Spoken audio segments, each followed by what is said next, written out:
Ayan, makikita niyo yung dalawang matanda na yan doon sa kariton na yan. Yan yung dalawa na yan is may, yung lalaki dyan is may kaya yung buhay. Yung ibang side ng pamilya niya, katulad ng anak niya, may kaya naman din kahit pa paano.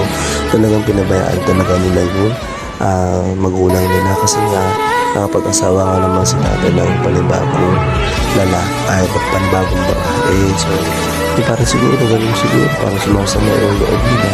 Pero ano mo, totoo lang nga, kahit gaano pa kasama yung magulang mo, talagang wala kang karapatan magtanim ng sama ng loob sa kanila kasi magpasalamat ka, gawa kasi na kapag lumabas ka sa mundo ito ng dahil sa kanila, hindi ba naman nag-iintay ba lang natin kasi may mga pagkakataon minsan na talagang mas pinipili ng magulang talaga na huwag na lang magtanim o manghingi na lang sa anak kahit na nasasaktan sila.